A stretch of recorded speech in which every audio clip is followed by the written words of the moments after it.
কি বানাবি আপু আজকে? আজকে আমি একটু পাকোড়া বানাবো। পাকোড়া বানাবি? এটা কি? এটা ধনেপাতা? হ্যাঁ, ধনেপাতা, পেঁয়াজ আর ডাল দিয়ে পাকোড়া বানাবো। বাঁধাকপি, তারপর হচ্ছে পালং শাকও দিই আমি, কিন্তু আজকে ওগুলা বাসায় নেই বলে আর কি দিতে পারছি না।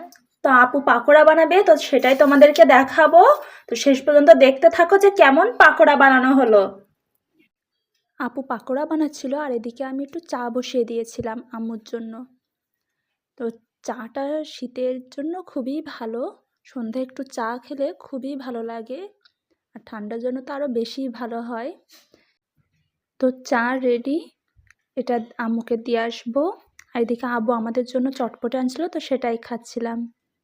তো আপু এখানে অলরেডি পাকোড়া বানানোর জন্য উপকরণগুলো রেখে দিয়েছে। তো এবার এটাতে কি দিবি?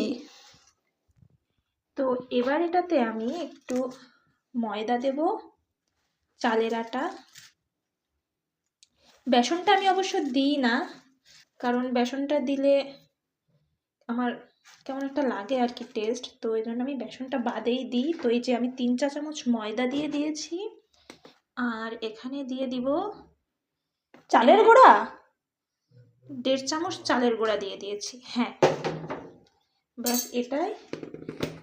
তারপর এখানে আমি অনেকটা পরিমাণ হলুদ দিব, কারণ হলুদ স্বাস্থ্যের জন্য ভালো। যদিও আনহেলদি জিনিস বানাচ্ছি, তারপরেও হলুদ দিচ্ছি।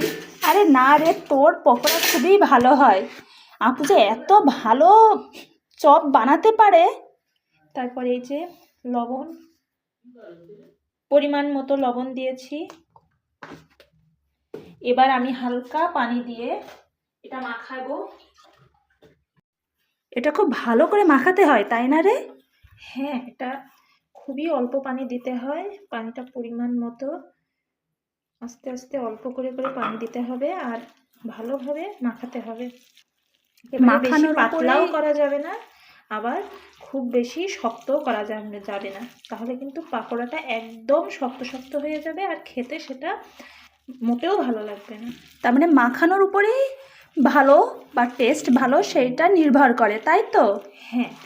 তো আমরা আপু বেশ ভালোই বানাই বরাবরই, ওর চপ খুবই ভালো লাগে। আমি অত ভালো পারি না, ও খুবই ভালো চপ বানায়, ওর চপ অবশ্যই ভালো লাগে। তো লাস্ট পর্যন্ত দেখাবো যে কেমন চপ হলো, এবং অবশ্যই খেয়ে রিভিউ দেব। তো এখানে আমরা পাকোড়া বানানোর জন্য কড়াটা বসিয়ে নিয়েছি। হেভি হয়েছে রে। এই যে এটা ব্যাটার, আর এখানে কিরে কত দূর, ওয়াও এতগুলো বানাচ্ছিস, আমাকে কয়টা দিবি? একটাও না। তুই আমাকে একটাও দিবি না? না, তুই আমাকে হেল্প করিস না, কিচ্ছু না, সব কিছু আমাকে একা একা করতে হয়, এই জন্য তোকে দিব না। তো এখানে চপগুলো ভাজা হচ্ছিল, আপু বেশ ভালো করে চপ ভাজছিল। সন্ধেবেলা গরম গরম পাকোড়া কিন্তু সবারই খেতে খুব ভালো লাগে, আমারও খুব ভালো লাগে। অবশ্য আমি বেশি খাই না, আমার বোনই কিন্তু খুব খায়। তো একটু পাকোড়া আর সাথে গরম গরম চা হলে সন্ধেবেলা কিন্তু আর কিচ্ছু লাগে না, তাও এই শীতে। আমার চ্যানেলটা কিন্তু নতুন, তোমরা অবশ্যই আমার চ্যানেলটিকে লাইক, শেয়ার এবং সাবস্ক্রাইব করবে। এই তো গরম গরম পাকোড়া রেডি, আমি চলে গেলাম খেতে। বাই।